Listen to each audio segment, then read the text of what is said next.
네, 안녕하세요. 저는 한국방송통신대학교 문화교양학과에서 사회학, 인류학, 그리고 여성학 등을 가르치고 있는 김재형 교수라고 합니다. 오늘 이렇게 북터뷰를 통해서 제 책에 대해서 함께 이야기 나눌 수 있어서 너무 기쁘고 반갑습니다. 저는 사회학자입니다. 사회학에는 여러 가지 분야들이 있는데 저는 그 중에서도 의료의 문제, 그리고 인권, 시설, 민주주의의 문제에 대해서 연구하는 학자입니다. 오랫동안 한센병이나 에이즈와 같은 질병, 그리고 그러한 질병이 발생시키는 낙인과 차별의 문제에 대해서 연구를 해왔습니다. 국가인권위원회나 보건복지부와 함께 일을 하기도 했고요. 최근에는 진실과 화해위원회라고 하는 곳에서 또 연구조사를 하고 있습니다. 제가 이제 주로 관심 있는 분야는 그래서 이제 소수자들에 대한 혐오, 낙인, 차별, 그리고 그들의 인권에 대한 연구인데요. 그래서 결과적으로 이런 연구들을 통해서 우리 사회에서 소수자의 인권을 보호하는 제도들, 그리고 민주주의 체제를 어떻게 만들 것인가, 이런 것들에 대해서 고민하고 연구하고 있는 학자입니다. 네. 저서 질병 낙인은 어떤 내용의 책인가요? 네, 질병 낙인은 한센병에 대한 내용입니다. 많은 분들이 한센병에 대해서 잘 못 들어보셨을 것 같은데요. 아마 많이 들어보신 분들은 연령대가 굉장히 높으신 분들일 거고, 처음 들으신 분들은 젊은 분들이라고 생각을 합니다.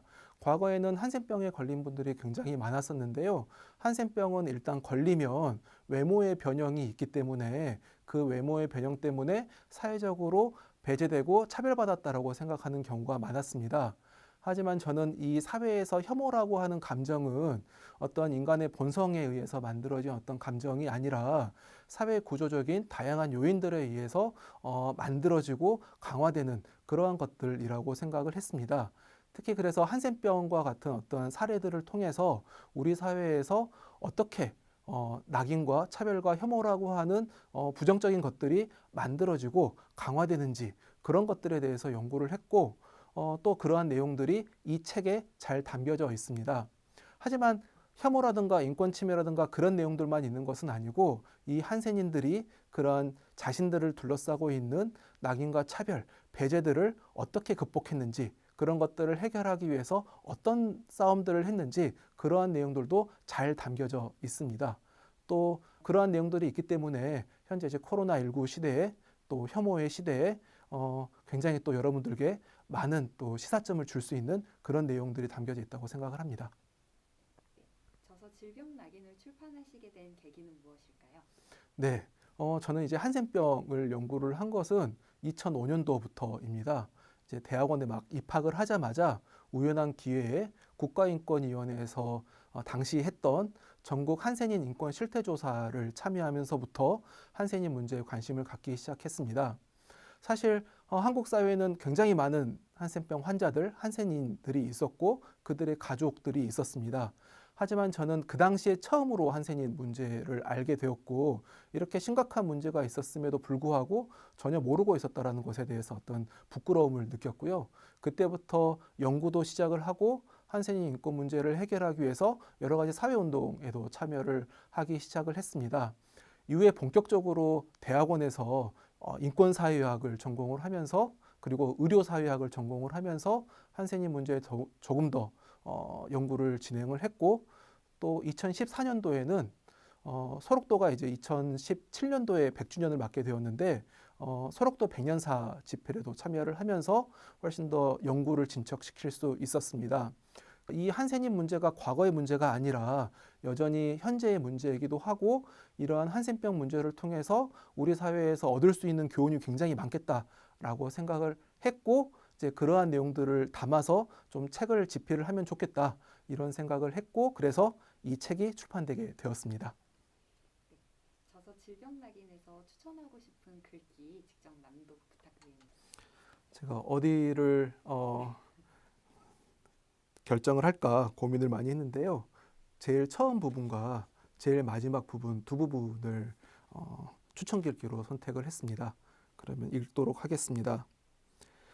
나처럼 1970년대 후반 이후에 태어난 세대에게 한센병은 매우 낯선 질병일 것이다. 2005년 국가인권위원회에서 실시한 한센인 인권 실태 조사에 참여하면서 처음으로 한센인을 만났다. 그리고 그동안 그들과 관계를 맺을 기회도 잠시 마주할 일도 없었던 이유는 대다수 한센인이 시설에서 지내거나 외딴 곳에 위치한 그들만의 마을에서 살아가기 때문임을 알게 됐다. 도시에 사는 한센인도 있었으나 그들도 대개 낙인과 차별을 피하기 위해 자신의 병력을 철저히 숨긴 채 살았다. 1980년대 2만 7천여 명에 달했던 한센인, 그리고 10만 명이 넘었을 한센인 가족의 모습은 우리 세대의 일상생활 영역에서 마법처럼 사라져 있었던 것이다. 감염인을 사회적 위험 요소로 여기며 그들의 시민권을 박탈할 뿐 아니라 경제적, 사회적 관계조차 끊어내 종국에는 사회적으로 배제시키는 구조는 한센인과 에이즈, HIV 감염인들에게 동일하게 나타난다. 코로나19에 감염된 사람들에게 국가와 우리 사회가 보인 태도와 반응도 한센인의 경우와 크게 다르지 않다. 감염인을 사회의 위험 요소로 격화시키고 조롱하고 비난하며 시민권을 빼앗고 관계를 단절시키는 일이 반성 없이 반복되는 것이다. 한국 사회에서 한센인이 살아온 역사를 통해 사회의 안전과 보건의료라는 공공선이라는 명목하에 성찰 없이 동료 시민을 병균의 매개체로 격화시켜 사회에서 배제하려는 태도와 인식을 성찰하는 일, 책을 마무리 지으며 반복해 전달하고 싶은 내용이다. 이상입니다. 교수님, 이 글귀를 추천하시는 이유는 무엇일까요? 네, 서론 부분에 있어서는 제가 이 한센인 문제에 관심을 갖게 된 이유, 그리고 이 글을 읽는 독자분들께서 이 글에, 이 책에 관심을 가졌으면 좋겠다. 이제 그런 이유들을 제가 선정을 했습니다. 그 다음에 마지막 부분은 이 책을 다 읽고 한번 같이 고민해 봤으면 좋을 부분을 제가 선택을 했는데요.